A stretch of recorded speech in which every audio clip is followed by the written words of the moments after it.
അസ്സലാമു അലൈക്കും. ഇനി ആകെ 3 ദിവസം കൂടി കഴിഞ്ഞാൽ ഞങ്ങൾ ലീവ് കഴിഞ്ഞ് തിരിച്ചു പോകാനായി. നാളെ ഞങ്ങൾ തറവാട്ടിലേക്ക് പോകും. റാഫിക്കാട് ഉമ്മാൻ്റെ കൂടെ ഒരു ദിവസം നിൽക്കണം. അതുകൊണ്ട് ഇന്ന് നമുക്കെല്ലാവർക്കും കൂടി പുറത്തു പോയാലോ? ചെറിയൊരു കറക്കം കഴിഞ്ഞ് രാത്രിയിലെ ഫുഡും കഴിച്ച് തിരിച്ചു വരാം. ഉച്ചയ്ക്ക് ഭക്ഷണം കഴിച്ചു കൊണ്ടിരിക്കുന്നതിനിടയിൽ നെജ്മ പറഞ്ഞു, പോകാം, ബീച്ചിൽ പോകാം. നെജ്മ പറഞ്ഞ പാട് റീം പറഞ്ഞു, അത് വേണ്ട, നമുക്ക് മിനി ഊട്ടിയിലേക്ക് പോകാം. ബെസ്റ്റ്. അങ്ങോട്ട് എത്തുമ്പോഴേക്കും രാത്രിയാവും. പുറത്തുനിന്ന് കണ്ട് തിരിച്ചു പോരേണ്ടി വരും. റസൽ പറഞ്ഞതിനെ കളിയാക്കിക്കൊണ്ട് നെജ്മയുടെ മകൾ റീമ പറഞ്ഞു. ഇനി രണ്ടാളും അതും പറഞ്ഞ് വഴക്കിടണ്ട, നമുക്ക് ബീച്ചിൽ പോവാം, അതിനുള്ള സമയം ഇപ്പോൾ ഉള്ളൂ. നെജ്മ പറഞ്ഞപ്പോൾ മക്കൾ അത് സമ്മതിച്ചു. നിങ്ങളെന്താ ഒന്നും പറയാത്തേ? ഓക്കെ അല്ലടാ? നജീബ് ഒന്നും മിണ്ടുന്നില്ലെന്ന് കണ്ടതും പെങ്ങൾ നെജ്മ വീണ്ടും ചോദിച്ചു. ആ സമയം നജീബ് നോക്കിയത് ഷാനിയയാണ്. അവളുടെ അഭിപ്രായം അറിയാനായി അവൻ ശ്രദ്ധിച്ചിരിക്കുകയായിരുന്നു. അവൻ്റെ നോട്ടം അവൾക്ക് നേരെ വന്നതും അവൾ വേഗം ഭക്ഷണം കഴിക്കുന്നതിലേക്ക് ശ്രദ്ധ മാറ്റി. പോകാം, നജീബ് പറഞ്ഞപ്പോൾ എല്ലാവർക്കും സന്തോഷമായി. എല്ലാവർക്കും ഒപ്പം ബീച്ചിലേക്ക് എത്തിയപ്പോൾ റീമ ഷാനിയെയും പിടിച്ചുകൊണ്ട് വെള്ളത്തിൽ കളിക്കാനായി ഇറങ്ങി. നജിമയും റസലും ഒക്കെ അവരോടൊപ്പം കൂടിയപ്പോൾ അവിടെ കളിച്ചിരികൾ നിറഞ്ഞു. നജീബ് നൂറമോളുടെ കാലുകൾ വെള്ളത്തിൽ മുക്കിയെടുത്തപ്പോൾ അതിഷ്ടപ്പെട്ട പോലെ അവൾ ചിരിക്കാൻ തുടങ്ങി. വീണ്ടും വീണ്ടും അങ്ങനെ ചെയ്യാൻ വേണ്ടി അവൾ കൈയും കാലുമൊക്കെ ഇട്ട് കരയാൻ തുടങ്ങി. ഉമ്മമ്മയും വാ, നജിമയുടെ മകൾ ആസിയയും കൂടെ വിളിച്ചു. എനിക്ക് വയ്യ മോളെ, ഞാൻ ഇവിടെ ഇന്ന് കണ്ടോളാം, നിങ്ങൾ ചെന്ന് കളിച്ചോളി. നജീബേ, മതി കുഞ്ഞിനെ വെള്ളത്തിൽ കളിപ്പിച്ചത്, ഇങ്ങോട്ട് കൊണ്ടുവരേ. ആസിയെ വിളിച്ചു പറഞ്ഞപ്പോൾ നജീബ് കുഞ്ഞുമായി കരയിലേക്ക് കയറി. അപ്പോൾ തിരിച്ച് വെള്ളത്തിൽ കളിക്കാൻ പോകാൻ വേണ്ടി കുഞ്ഞു കരയാൻ തുടങ്ങി. ഞാൻ എടുക്കാം. കുഞ്ഞു കരയുന്നത് കണ്ട് അവളെ എടുക്കാനായി പോകാൻ നിന്ന റീമയോട് ഷാനി പറഞ്ഞുകൊണ്ട് അവർക്കടുത്തേക്ക് പോയി. ഷാനി അടുത്തേക്ക് വന്നതും കുഞ്ഞ് എടുക്കാനായി കൈവിടർത്തി. അവൾക്ക് വല്ലാത്ത സന്തോഷം തോന്നി. ഞാൻ കുറച്ച് ദൂരം കൂടി കളിപ്പിച്ചിട്ട് കൊണ്ടുവരാം. ഷാനി നജീബിൻ്റെ കയ്യിൽ നിന്നും കുഞ്ഞിനെ വാങ്ങിക്കുന്നതോടൊപ്പം പറഞ്ഞു. കൂടുതൽ അങ്ങോട്ട് ഇറങ്ങണ്ട കേട്ടോ, സൂക്ഷിച്ചു നിൽക്കണം. നജീബ് പറഞ്ഞപ്പോൾ ഷാനി സമ്മതിച്ചുകൊണ്ട് കുഞ്ഞുമായി പോയി. അവളുടെ മുഖത്തുള്ള സന്തോഷം നോക്കിക്കാണുകയായിരുന്നു നജീബ്. നൂറമോളെ എടുക്കാൻ പറ്റിയതിൻ്റെ സന്തോഷമാണ് അവളുടെ മുഖത്ത് കാണുന്നത്. ആസിയ ചിരിയോടെ കുഞ്ഞിനെ കളിപ്പിക്കുന്ന ഷാനിയെ നോക്കിക്കൊണ്ട് നജീബിനോട് പറഞ്ഞു. അവൻ്റെ ശ്രദ്ധയും അവരിൽ തന്നെയായിരുന്നു. കുറച്ചധികം സമയം അവിടെ ചിലവഴിച്ച് ഭക്ഷണവും കഴിച്ചാണ് അവർ വീട്ടിൽ തിരിച്ചെത്തിയത്. വീടെത്തും വരെയും നൂറമോൾ ഷാനിയുടെ കയ്യിൽ തന്നെയായിരുന്നു.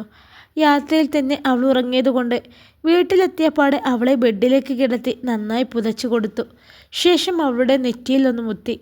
വർഷങ്ങൾക്കിപ്പുറം ഷാനി മനസ്സ് തുറന്ന് സന്തോഷിച്ചൊരു ദിവസമായിരുന്നു ഇന്ന്.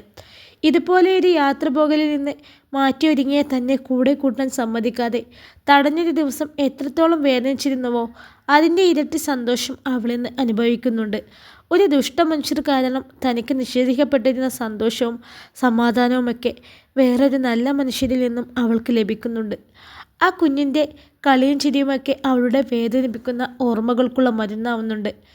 രാത്രിയിൽ കിടക്കാൻ നേരം നജീബ് ആർക്കോ കോൾ ചെയ്യാനായി പുറത്തേക്കിറങ്ങിയപ്പോൾ ഷാനി വാട്സാപ്പ് ഗ്രൂപ്പിൽ കോൾ വിളിച്ചുകൊണ്ടും ഉമ്മയോടും ഉപ്പയോടും ഷെമയോടും ഷാഫിയോടുമൊക്കെ സംസാരിച്ചു.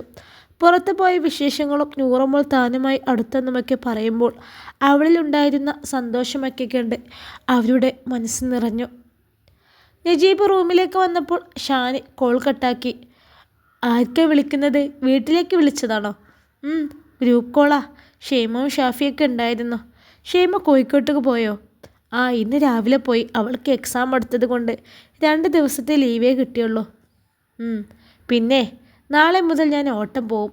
നൂറമോൾ ഇപ്പോൾ നീയുമായി അടുത്തത് കൊണ്ട് എന്നെ കാണാതിരുന്നാലും കുഴപ്പമുണ്ടാവില്ല. 2 മാസം മുന്നേ ഉമ്മ ഒന്ന് വീണായിരുന്നു. കാലിന് ചെറിയൊരു ഓപ്പറേഷന് വേണ്ടി വന്നു. അതിനുശേഷം ഉമ്മ നടക്കാനാവുന്നത് വരെ ജോലിക്കൊന്നും പോകാൻ പറ്റാതെയാണ് വീട്ടിലെ കാര്യങ്ങളും ഉമ്മാനെയും മോളെയും ഞാൻ നോക്കിയിരുന്നത്. ഇത്താത്താക്ക് കുട്ടികളുടെ ക്ലാസ് കാരണം വരാനും പറ്റിയിരുന്നില്ല. ഒരാളെ ജോലിക്ക് നിർത്തിയാൽ മോളെ വിശ്വസിച്ച് ഏൽപ്പിക്കാൻ പറ്റില്ലല്ലോ. ഇന്നത്തെ കാലം അതല്ലേ. പിന്നീട് ഉമ്മ നടന്നു തുടങ്ങിയപ്പോഴും മോളുടെ കാര്യങ്ങളൊക്കെ നോക്കാനും അവൾക്ക് പിറകെ നടക്കാനൊക്കെ പണ്ടത്തെ പോലെ ഉമ്മാക്ക് കഴിഞ്ഞിരുന്നില്ല. അതുകൊണ്ട് ഞാൻ ആരെങ്കിലും ഓട്ടം വിളിച്ചാൽ മാത്രമേ പോകുമായിരുന്നുള്ളൂ. അതും ഒരുപാട് ലോങ് പോകില്ല, പെട്ടെന്ന് തിരിച്ചു വരാൻ പറ്റുന്നിടത്തേക്ക് മാത്രം. നൂറമ്മോൾക്ക് വേണ്ടി എന്നോടൊരു വിവാഹം കഴിക്കാൻ ഉമ്മ കുറേ കാലമായി പറയുന്നതെങ്കിലും ഞാൻ അതിനെ നിർബന്ധിതനായത് ഉമ്മാക്ക് വയ്യാതെയായ ശേഷമാണ്. നൂറമ്മോൾക്ക് വേണ്ടി എന്ന് ഉമ്മ പറയുമ്പോഴും എനിക്കൊരു നല്ല ജീവിതം കിട്ടാൻ വേണ്ടിയാണിതെന്ന് എനിക്ക് മനസ്സിലാവാഞ്ഞിട്ടില്ല. പക്ഷെ എനിക്കതിന് കഴിയാഞ്ഞിട്ടാണ്. ഞാൻ പറയുന്നത് കേട്ടിട്ട് എൻ്റെ മോളെ നോക്കാനൊരു ജോലിക്കാരിയായിട്ടാണ് ഞാൻ ഷാനിയെ വിവാഹം കഴിച്ചതെന്ന് ചിന്തിക്കരുത് കേട്ടോ. എല്ലാ കാലവും ഒരു മനുഷ്യൻ്റെ ചിന്താഗതി ഒരുപോലെ ആയിരിക്കില്ലല്ലോ. ഞാൻ നമ്മുടെ വിവാഹത്തിന് മുന്നേ തന്നെ തന്നോടൊരു കാര്യം പറഞ്ഞിട്ടില്ലായിരുന്നോ? സാധാരണ രീതിയിൽ അങ്ങനെ ഒരു കാര്യം കേട്ടാൽ ആരും കല്യാണത്തിന് സമ്മതിച്ചില്ല.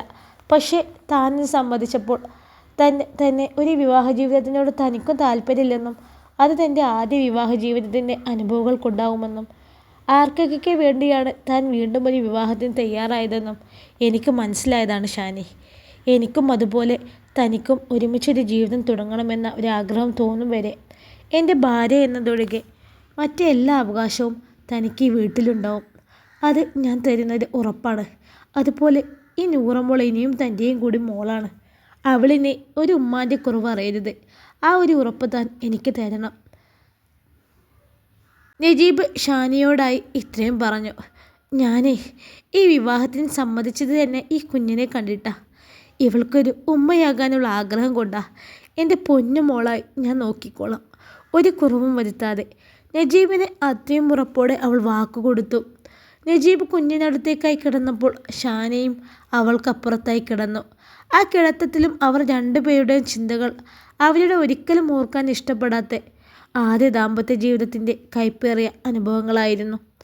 തൻ്റെ ഇഷ്ടങ്ങൾക്കും ആഗ്രഹങ്ങൾക്കും ഒന്നും ഒരു വിലയും കൽപ്പിക്കാതെ സ്വന്തം ഇഷ്ടങ്ങൾ മാത്രം നടപ്പിലാക്കിയ സമതിനേക്കാൾ എത്രയോ മുകളിലാണ് നജീബെന്ന് ഷാനി ഓർത്തു.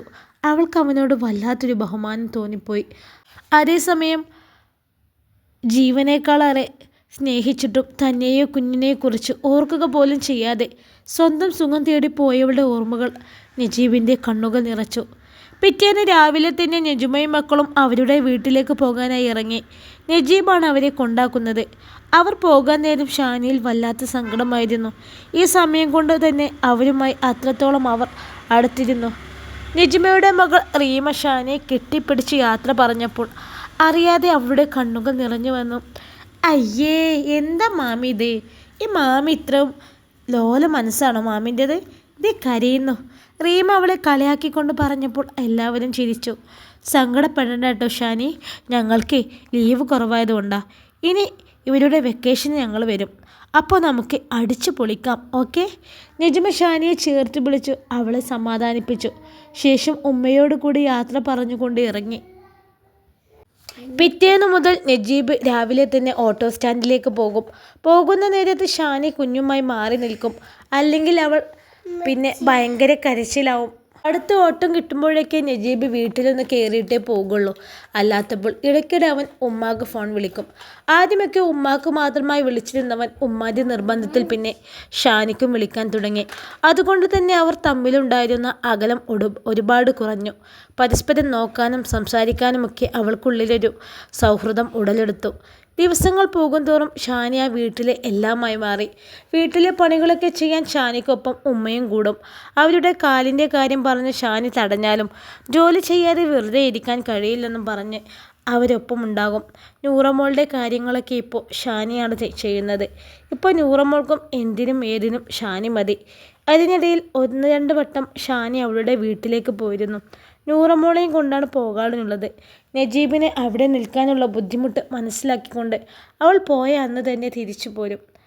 ഇപ്പോൾ അവൾക്കും സ്വന്തം വീട്ടിൽ നിൽക്കുന്നതിനേക്കാൾ ഇഷ്ടം ഇവിടെ നിൽക്കുന്നതാണ്. പണികളൊക്കെ നേരത്തെ കഴിഞ്ഞാൽ പിന്നെ ഷാനിയും ഉമ്മയും ഓരോന്ന് സംസാരിച്ചിരിക്കും. ആ സംസാരത്തിൽ പലപ്പോഴായി ഷാനി അവളുടെ ജീവിതത്തിൻ്റെ പല ഭാഗങ്ങളും അവർക്ക് മുന്നിൽ തുറന്നു പറഞ്ഞിട്ടുണ്ട്. എല്ലാം കേട്ട് കഴിഞ്ഞപ്പോൾ ഉമ്മാക്ക് ഷാനിയോട് സഹതാപം തോന്നി. ഈ ചെറുപ്രായത്തിൽ തന്നെ അവൾ അനുഭവിക്കേണ്ടി വന്ന ദുരിതങ്ങൾ ഓർത്തപ്പോൾ വല്ലാത്ത വേദന തോന്നി. അതുപോലെ സ്വന്തം മോളെപ്പോലെ നോക്കുന്ന ഉമ്മയെ കാണുമ്പോൾ ഈ ജീവിതം ആദ്യമേ കിട്ടിയിരുന്നെങ്കിലെന്ന് ഷാനി ചിന്തിച്ചു പോയിരുന്നു.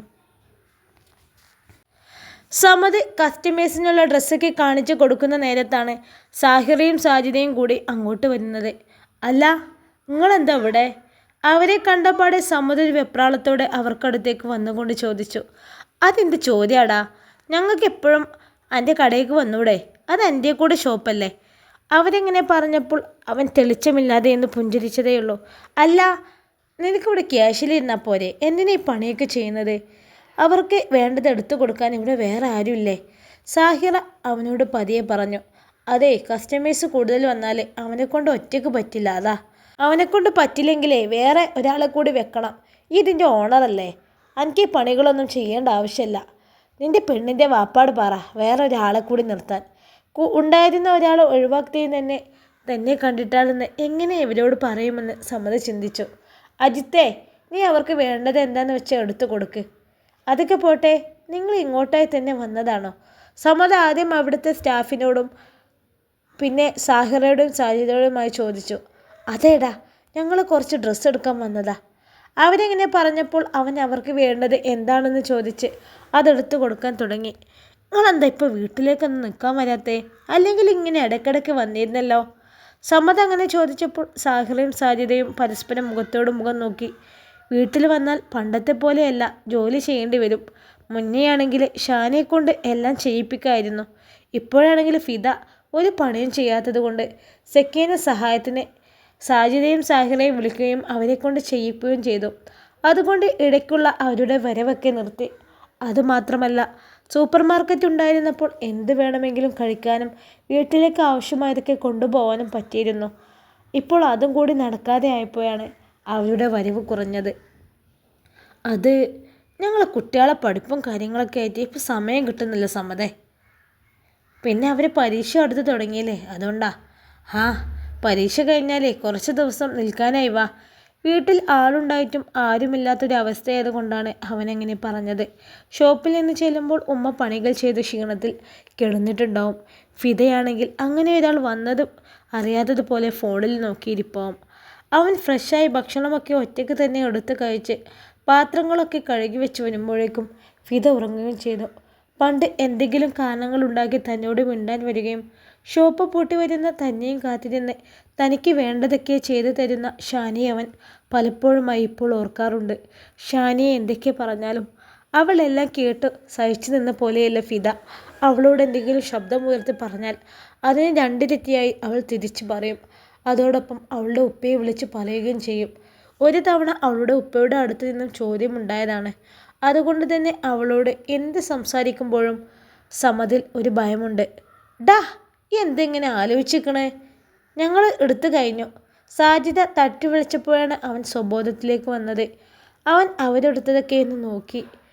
കുറച്ചധികം ഡ്രസ്സ് രണ്ടാളും കൂടി തിരഞ്ഞെടുത്തിട്ടുണ്ട്. അല്ല, നിങ്ങൾക്ക് വല്ല കല്യാണമോ മറ്റോ ഉണ്ടോ? അവർ എടുത്തു കൂട്ടിയതൊക്കെ കണ്ടിട്ടാണ് അവൻ അങ്ങനെ ചോദിച്ചത്. അതെന്താ അങ്ങനെ ചോദിച്ചത്? അല്ല, ഇത്രയധികം ഡ്രസ്സൊന്നും നിങ്ങളൊരു കാരണമില്ലാതെ വാങ്ങിക്കാറില്ലല്ലോ, അതുകൊണ്ട് ചോദിച്ചതാ. കല്യാണമൊന്നും ഉണ്ടായിട്ടില്ല. കുറച്ച് ഡ്രസ്സൊക്കെ ചീത്തയായി, അതൊക്കെ ഒന്ന് മാറ്റണം.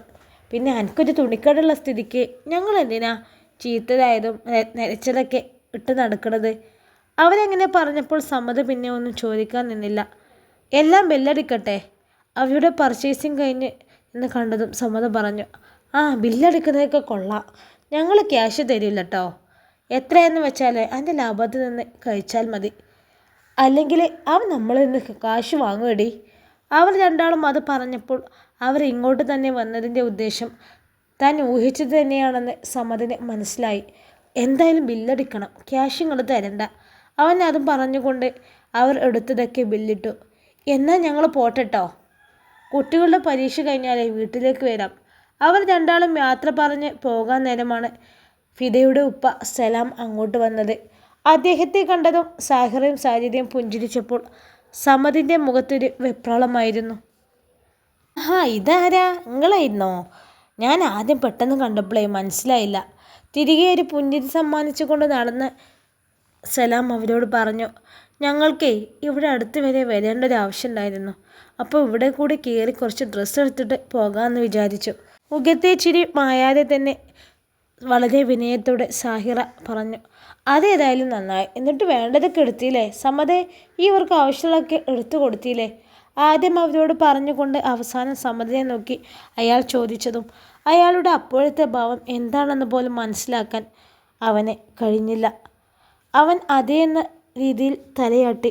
എല്ലായിടത്തും ഞങ്ങൾ ഇറങ്ങാൻ നിൽക്കുമ്പോഴാണ് ഉപ്പ വന്നത്. സാജിദയാണെന്ന് പറഞ്ഞത്. സലാമിൻ്റെ പെരുമാറ്റമൊക്കെ അവരിൽ വല്ലാതെ സന്തോഷം നിറക്കുന്നുണ്ടായിരുന്നു. ആ, അപ്പം ഞാൻ വന്നത് നല്ല നേരത്തായില്ലേ, അതുകൊണ്ട് കാണാനായല്ലോ. അയാൾ അങ്ങനെ പറഞ്ഞപ്പോൾ സാഹിറയും സാജിദയും ചിരിച്ചു. എന്നാൽ അത് പറഞ്ഞു നിർത്തിയ അവസാനം തൻ്റെ നേർക്ക് വന്ന സലാമിൻ്റെ നോട്ടത്തിൽ സമ്മതിന് എന്തേ ഒരു അപാകത തോന്നി. ഡിസ്കൗണ്ടൊക്കെ കൊടുത്തില്ലേ സമ്മതേ? ഇവർക്ക് സ്പെഷ്യൽ ഡിസ്കൗണ്ട് കൊടുക്കണം, നമുക്ക് വേണ്ടപ്പെട്ടവരല്ലേ. അല്ല, നിങ്ങൾ പർച്ചേസ് ചെയ്തതിൻ്റെ ബില്ലെവിടെ? നോക്കട്ടെ. സമ്മതിനെ നോക്കി ശബ്ദം താഴ്ത്തിക്കൊണ്ട് അയാൾ അത് പറഞ്ഞ ശേഷം സാഹിറയോടും സാജിദയോടും ബില്ല് ചോദിച്ചപ്പോൾ അതുവരെ പുഞ്ചിരിയോടെ നിന്നവരുടെ മുഖത്തെ ചിരി ആ ചോദ്യത്തിൽ തന്നെ മാഞ്ഞു. അത് പിന്നെ ബില്ല് ഞങ്ങൾക്ക് തന്നിട്ടില്ല. സാജിദ ഒരു തപ്പലോടെ അത് പറഞ്ഞുകൊണ്ട് സാഹിറയെ നോക്കി. പിന്നീട് അവർ രണ്ടാളുടെയും നോട്ടം ചെന്നെത്തിയത് സമ്മതിൻ്റെ നേർക്കാണ്. അവനാണെങ്കിൽ താൻ മനസ്സിൽ ചിന്തിച്ചിടത്തേക്ക് തന്നെയാണ് കാര്യങ്ങൾ എത്തുന്നതുള്ള ഭയത്തോടെ നിൽക്കുകയാണ്. സാഹിറയുടെയും സാജിദയുടെയും നോട്ടം കണ്ടതും അവൻ്റെ മുഖം തുനിഞ്ഞു. അതെന്താ സമ്മതേ, കസ്റ്റമേഴ്സിന് അവർ പർച്ചേസ് ചെയ്തതിൻ്റെ ബില്ല് കൊടുക്കണ്ടേ? അതിന് പഠിപ്പിച്ച് തന്നിട്ട് വേണോ അറിയാൻ?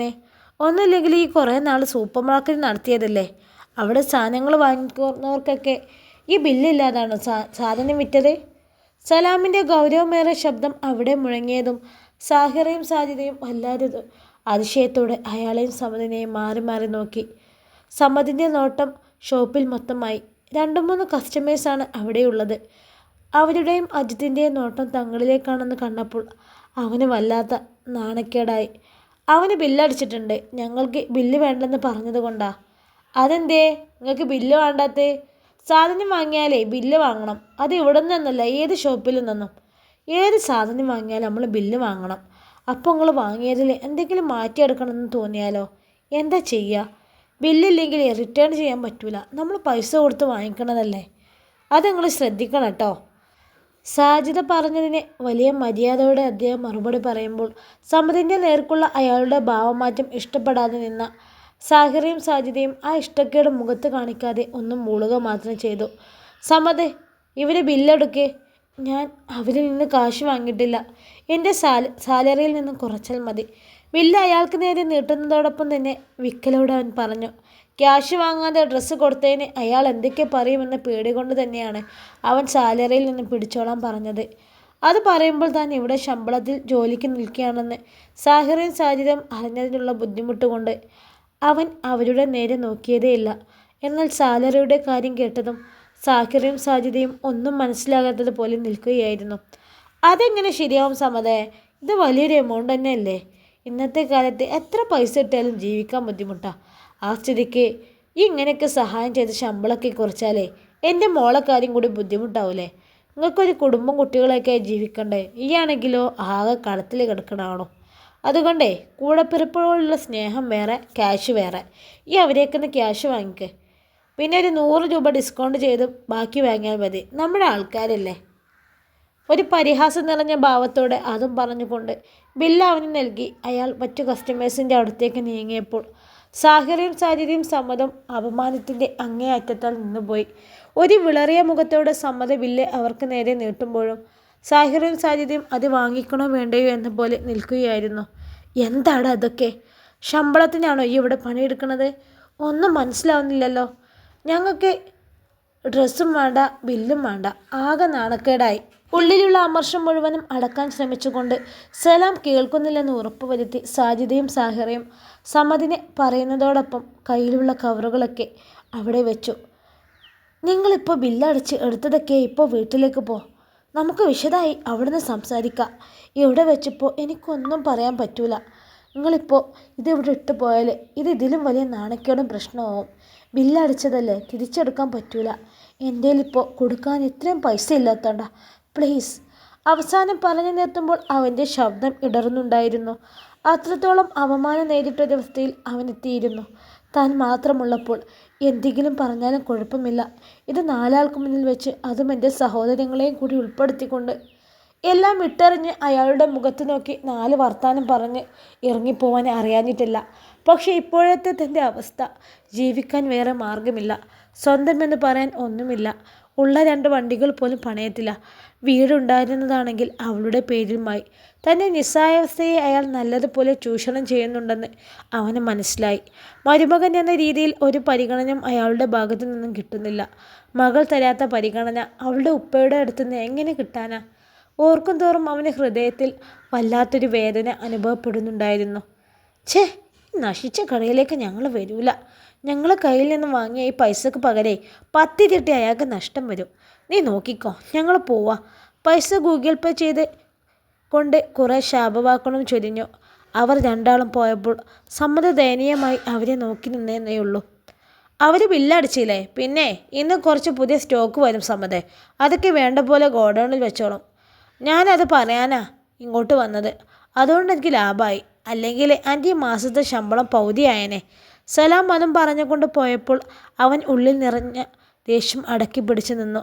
അയാൾ ഒരു പിശുക്കനാ. ഒരാൾക്കും 5ൻ്റെ പൈസ വെറുതെ കൊടുക്കില്ല. പിന്നെ എന്തെങ്കിലും പറയണമെങ്കിലേ ആരുടെ മുന്നിൽ വച്ചാലും അയാൾ പറയും. അത് നല്ലതായാലും കുറ്റമായാലും. ഇക്ക മരുമോനായ കാരണം അങ്ങനത്തെ പ്രശ്നമൊന്നും ഉണ്ടാവില്ല എന്നാണ് ഞാൻ വിചാരിച്ചത്. അങ്ങേർക്ക് എല്ലാവരും ഒരുപോലെയാണെന്ന് തോന്നുന്നു. ഇവിടെ പണിയെടുക്കാൻ കുറച്ച് ബുദ്ധിമുട്ടാണ്. നമുക്ക് ചിലപ്പോൾ ഇറങ്ങിപ്പോകാനൊക്കെ തോന്നും. പക്ഷെ 1-ാം തീയതി എന്നൊരു ദിവസം ഉണ്ടെങ്കിൽ സാലറി നമ്മളെ അക്കൗണ്ടിലെത്തും. അത് കച്ചവടം കുറഞ്ഞാലും കൂടിയാലും നമുക്ക് കിട്ടാനുള്ളത് കിട്ടും. മറ്റു പല ഷോപ്പുകളിലും പട്ടിപ്പണി എടുത്താലും സാലറി കിട്ടണമെങ്കിൽ വലിയ ബുദ്ധിമുട്ടാണ്. അതുകൊണ്ടാണ് കുറച്ചൊക്കെ സഹിച്ചും ഞാൻ ഇവിടെ തന്നെ നിൽക്കുന്നത്. പിന്നെ ഞാനൊരു കാര്യം ചോദിച്ചാൽ എന്നോടൊന്നും തോന്നരുത് കേട്ടോ. ഇക്കാക്ക് ഒരുപാട് കടങ്ങളൊക്കെ ഉണ്ടോ? അജിത്ത് ആദ്യം കാര്യങ്ങളൊക്കെ പറഞ്ഞുകൊണ്ട് അവസാനം ഒരു സംശയം പോലെ സമ്മതിനോട് ചോദിച്ചു. ആ, കുറച്ചൊക്കെ ഉണ്ട്. സലാം അവൻ്റെ കടങ്ങളെപ്പറ്റി വിളിച്ചു പറഞ്ഞത് കൊണ്ടാണ് അജിത്ത് അങ്ങനെ ഒരു ചോദ്യം ചോദിച്ചതെന്ന് മനസ്സിലായപ്പോൾ അവനോട് പറയാനുള്ള ഇഷ്ടക്കേടോടെയാണെങ്കിലും സമ്മതം പറഞ്ഞു. ഞാൻ ചോദിച്ചതേ വേറൊന്നും കൊണ്ടല്ല. ഞാനിവിടെ ജോലിക്ക് നിൽക്കാൻ തുടങ്ങിയിട്ട് വർഷം കുറച്ചായി. ആ അറിവ് വെച്ച് പറയുകയാണെങ്കിൽ അയാൾ എന്ത് കാര്യം ചെയ്യുകയാണെങ്കിലും അതിൻ്റെ പുറകിലൊരു ലാഭം കണ്ടിട്ടുണ്ടാവും. അങ്ങനെ നോക്കുമ്പോൾ ഇക്കാക്ക് കുറേ കടങ്ങളൊക്കെ ഉണ്ടെങ്കിൽ അയാൾ അങ്ങനെ എന്ത് കണ്ടിട്ടാവും അയാൾ മോളങ്ങക്ക് കെട്ടിച്ചു തന്നത്? ഞാനേ എൻ്റെ സംശയം ചോദിച്ചെന്നേ ഉള്ളൂ കേട്ടോ. ഇക്കാക്ക് ഒന്നും തോന്നരുത്, ആരോടും പറയും വേണ്ട.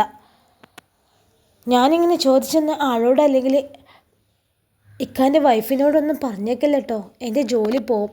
പ്രാരാബ്ദം കുറേ ഉള്ളതാ. എല്ലാം പറഞ്ഞു വന്നപ്പോൾ കൂട്ടത്തിൽ ഉള്ളിലുണ്ടായിരുന്ന സംശയം അജിത്ത് ചോദിച്ചതും കേട്ടതും നെട്ടിലൂടെ സമ്മതിൻ്റെ ഭാഗത്തു നിന്ന് വന്ന നോട്ടം കണ്ടപ്പോൾ പേടിയോടെ അജിത്ത് അവസാനം പറഞ്ഞു നിർത്തി. എന്നാൽ അവൻ്റെ ചോദ്യത്തിൻ്റെ നെട്ടിൽ നിന്നവൻ ബാക്കി അജിത്ത് പറഞ്ഞതൊന്നും ശ്രദ്ധിച്ചതേയില്ല. അവൻ്റെ ചിന്ത മുഴുവനും അജിത്ത് ചോദിച്ച കാര്യത്തിനെ പറ്റിയായിരുന്നു. എന്തും ഒരു ലാഭം കണ്ട് ചെയ്യുന്ന വ്യക്തി ഇതിൽ കണ്ട ലാഭം തങ്ങളുടെ വീടാണോ എന്ന സംശയത്തിലാണ് അവൻ ഒടുവിൽ എത്തിച്ചേർന്നത്. കടയിൽ നിന്ന് സാഹിറയും സാജിദയും അവിടെ നിന്ന് നേരെ പോയത് സക്കീനാൻ്റെ അടുത്തേക്കാണ്. ഉമ്മ! സിറ്റൗട്ടിലിരിക്കുന്ന അനീഫയെ നോക്കി ഒന്നും മിണ്ടാതെ തന്നെ അകത്തേക്ക് കയറിയവൻ ഉറക്കെ വിളിച്ചു.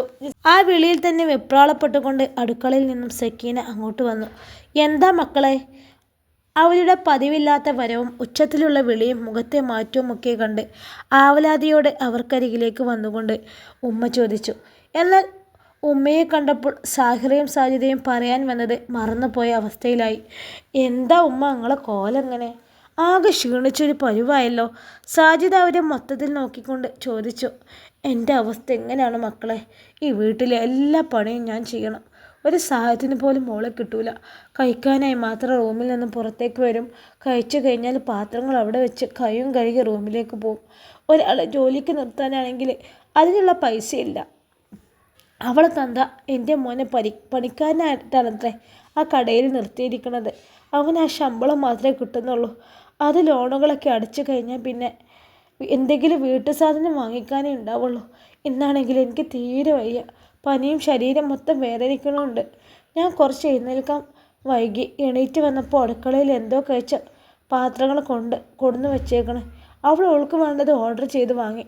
ഞങ്ങളെ കാര്യം പോട്ടെ, എൻ്റെ മോൻ അവൾ ഭർത്താവല്ലേ, അവനൊരു കട്ടൻ ചായ പോലും ഇട്ട് കൊടുക്കില്ല ആ ഒരുമ്പട്ടോള്. ഇന്നൊന്നും കഴിക്കാണ്ടായാണ് അവൻ ഇവിടെ നിന്ന് പോയിരിക്കുന്നത്. ഞാൻ എന്തെങ്കിലും ഉണ്ടാക്കി തരാമെന്ന് പറഞ്ഞപ്പോൾ നേരം വൈകി പുറത്തുനിന്ന് കഴിച്ചോളാം എന്ന് പറഞ്ഞു പോയി അവന്. ഞങ്ങൾക്കുള്ളത് അവൻ വാങ്ങിക്കൊണ്ട് വരാമെന്ന് പറഞ്ഞതാ. ഞാൻ വേണ്ടെന്ന് വെച്ചു. കുറച്ച് കഞ്ഞി വെച്ച് കുടിക്കാമെന്ന് കരുതി. ഉള്ളിലുള്ള സങ്കടങ്ങളൊക്കെ അവരോട് തുറന്ന് പറയുമ്പോൾ സക്കീനയുടെ കണ്ണൊക്കെ നിറഞ്ഞിരുന്നു. ഞങ്ങൾ ഫോൺ വിളിക്കുന്ന സമയത്തൊക്കെ ഉമ്മ ഈ കാര്യങ്ങളൊന്നും ഞങ്ങളോട് എന്തേ പറയാഞ്ഞത്? ഫോൺ വിളിക്കുമ്പോൾ ഇതൊക്കെ പറഞ്ഞ് നിങ്ങളെ കൂടി ബുദ്ധിമുട്ടിക്കുന്ന കരുതി മക്കളെ. നേരിട്ട് കണ്ട് പറയാമെന്ന് വെച്ചാൽ നിങ്ങളിപ്പോൾ ഇങ്ങോട്ട് വന്നിട്ട് കുറച്ചൊക്കെ ആയില്ലേ. ഇനി ഞാൻ ഇതൊക്കെ പറഞ്ഞ് എന്ന് കരുതി നിങ്ങൾ അവളുമായിട്ട് ഒരു പ്രശ്നത്തിനും പോവരുതിട്ടോ. നിങ്ങൾ എന്തിനാ ഓളെങ്ങനെ പേടിക്കണത്? എന്തിനാ അവൾക്ക് വെച്ചുണ്ടാക്കാനും അവൾ തന്ന പാത്രം കഴുകാനൊക്കെ നിൽക്കണേ? അവൾക്ക് പറ്റുമെങ്കിൽ അവൾ ചെയ്തോട്ടെ, ഇല്ലെങ്കിൽ കഴിക്കും വേണ്ട.